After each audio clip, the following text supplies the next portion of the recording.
तो व्यक्ति पैसा जोड़ता है अपनी ज़रूरतों को पूरा करने के लिए, अपने रोज़मर्रा की ज़रूरतें या फिर अपनी फ्यूचर प्लानिंग्स को पूरा करने के लिए। पर कभी अचानक से एक ऐसा समय आता है जिस समय में वो सारी जमा पूंजी खराब हो जाती है या फिर नुकसान का उसे सामना करना पड़ता है।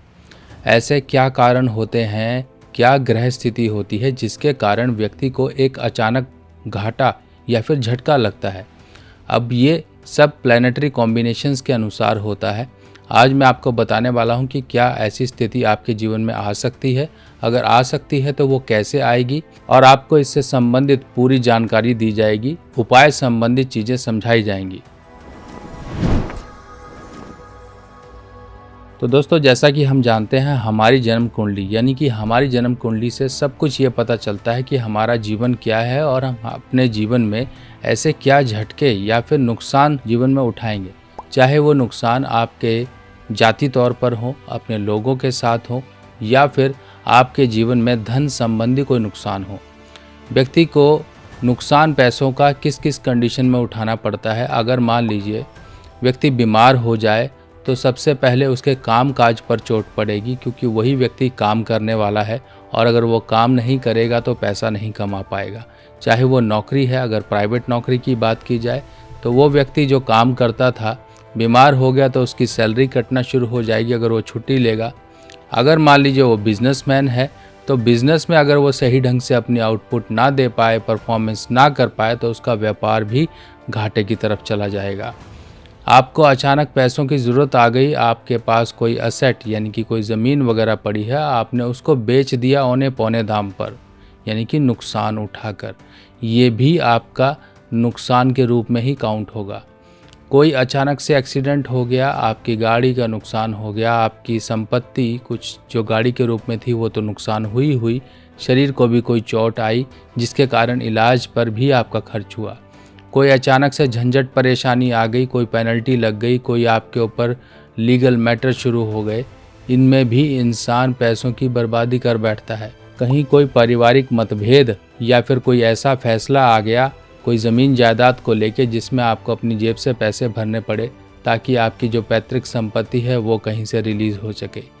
कुछ मैटर्स ऐसे होते हैं जहां पर अपनी साख के लिए इंसान पैसा खर्चता है, और पर वो इंसान पैसा तो खर्च देता है पर वो देने लायक कुछ नहीं होता है जो खर्चा उसका हो चुका होता है, यानी कि सिर्फ़ और सिर्फ साख को लेके। यानी कि कई बार लोग शो ऑफ में भी अपना नुकसान करते हैं। तो ये सब नुकसान की कंडीशंस कैसे क्रिएट होती हैं? सबसे पहले तो ये नुकसान आपके जीवन में आएंगे या नहीं आएंगे, इसका पता लगाना होता है। ये पता लगता है कुंडली से, यानी कि जन्म कुंडली से। अगर आपकी जन्म कुंडली है तो आपको पता लगेगा कि हाँ, इस तरह से आपके जो ग्रह स्थिति है वो नुकसान आपके जीवन में लेकर आएंगे। अब ये नुकसान देखिए, कोई ना कोई ऐसे ग्रह आपके जीवन में ऐसे नुकसान लेकर आते हैं। मान लीजिए मंगल और शनि है, तो ऐसा व्यक्ति नुकसान कहाँ से उठाएगा? अपनों के द्वारा। अपनों के द्वारा कहीं अपनों को पैसा देगा तो वो पैसा खराब हो जाएगा, पैसा दबा लिया जाएगा, या फिर आपको धन का नुकसान होगा। बहुत से लोग ऐसे मार खाते हैं, ये जो पैसा लोगों को देते हैं फिर वो पैसा वापस नहीं आता। चाहे वो पैसा आपने अपने यार दोस्त को दिया, अपने रिश्तेदार को दिया, किसी को भी दिया, फिर आप अपनी दांती को ही रगड़कर ऐसे आप सांत्वना देते हो अपने आप को कि मैं करूं क्या। यानी कि वहाँ पर व्यक्ति हताश हो जाता है, सोचता रहता है पर वो पैसा नहीं निकाल पाता है। हो सकता है कि आपने कहीं पर ऐसी जगह इन्वेस्ट कर दिया हो पैसा जो किसी काम का ही ना हो और फंस चुका हो। बहुत से ऐसे प्लान्स हैं, मार्केट में आते रहते हैं, लोगों का पैसा लूट कर कंपनियां गायब हो जाती हैं। ऐसे भी तरीके होते हैं।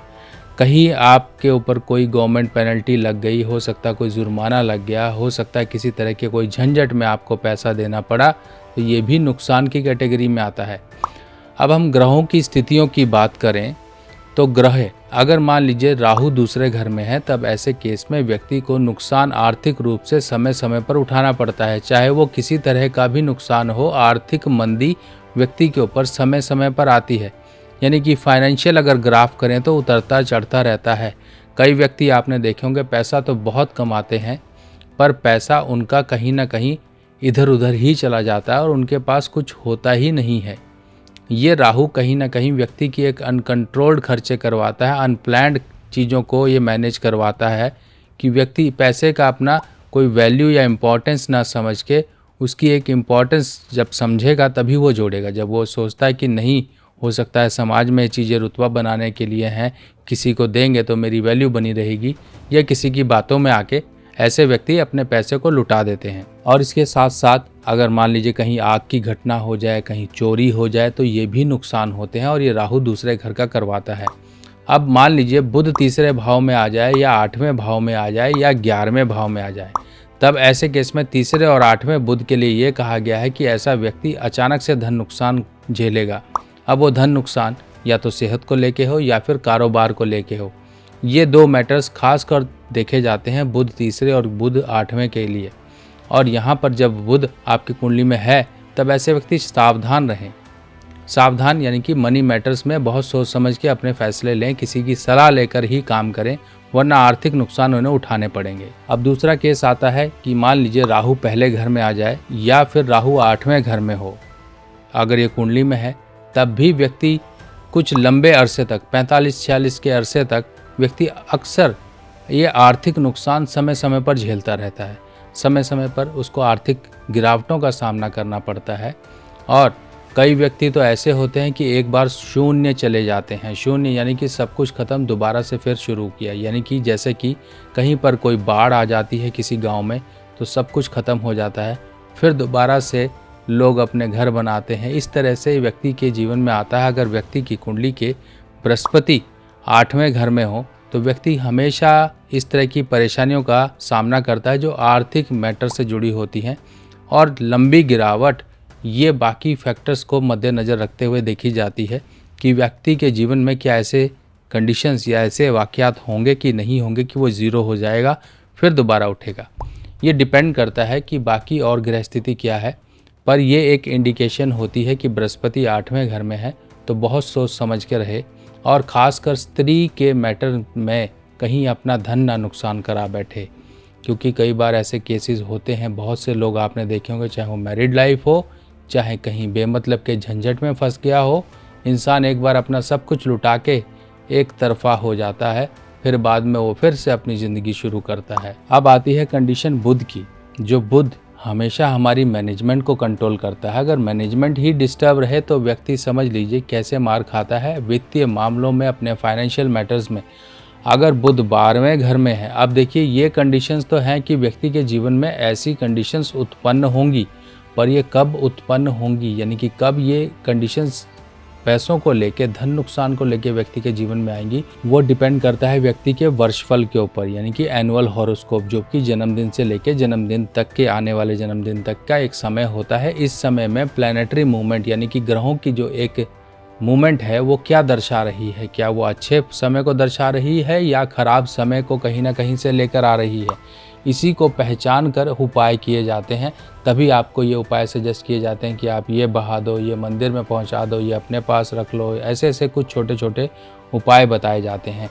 इन्हीं उपायों को करके इंसान उस समय की पड़ने वाली किसी बड़ी चोट से बच जाता है।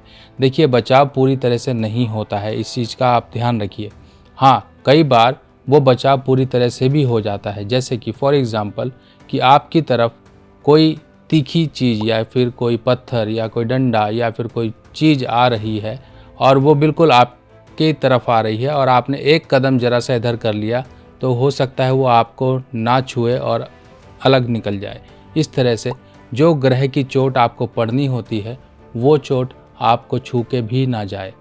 और कई बार कंडीशन क्या होती है कि चोट बहुत बड़ी पड़ने वाली होती है, यानी कि आपका एक्सीडेंट हुआ, गाड़ी तहस नहस हो गई, पर आपका एक बाल भी बांका नहीं हुआ, एक खरोंच भी नहीं आई।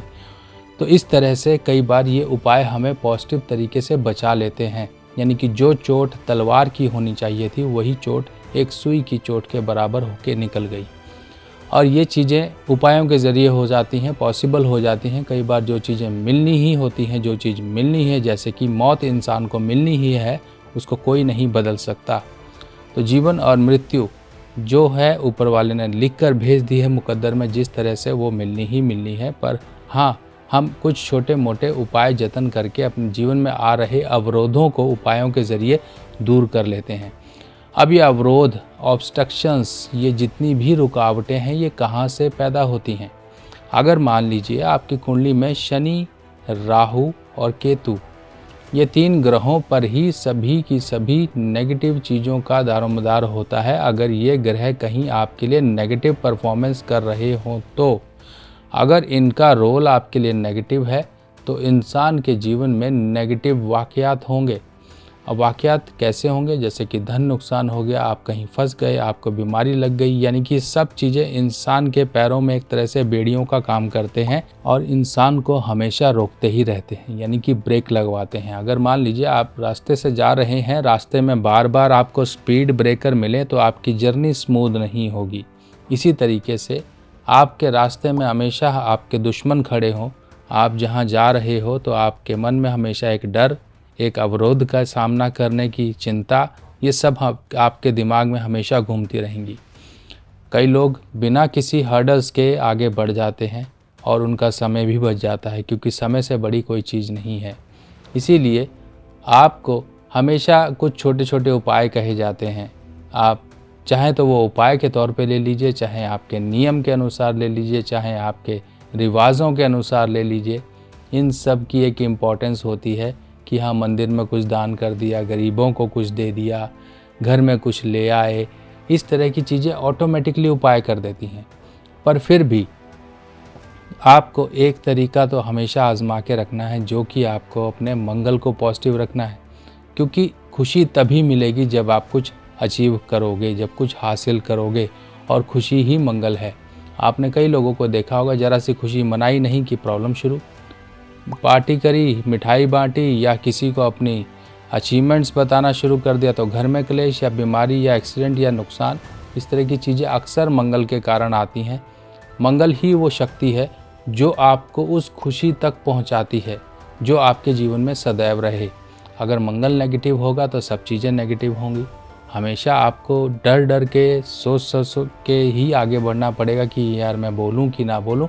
इसके लिए हमेशा आप एक चीज़ का ध्यान रखिए, समय समय पर हनुमान जी की पूजा ज़रूर करते रहिए। हनुमान जी की पूजा जो लोग करते हैं वो नॉर्मल हनुमान जी को ही पूजते हैं, हनुमान जी का ही नाम लेते हैं। पर यहाँ पर थोड़ी सी आप एक समझ लगा लीजिए, हनुमान जी तभी प्रसन्न होंगे जब उनके आराध्य, जब उनके प्रभु श्री राम का ही नाम आप जप कर हनुमान जी की पूजा करोगे, तभी आपको वो आशीर्वाद और वरदान प्राप्त होगा जिसके कि आप हकदार हो। आपके जीवन में खुशियाँ अक्सर बनी रहें। इसके लिए हमेशा हनुमान जी की जब भी पूजा करो तो हनुमान जी का नाम चाहे आप जपो ना जपो, पर श्री राम का नाम जरूर जपो। तो दोस्तों, ऐसे ही और जानकारियों के साथ मैं फिर हाजिर होऊंगा। तब तक के लिए अपने सुभाष भाई को आज्ञा दीजिए। नमस्कार।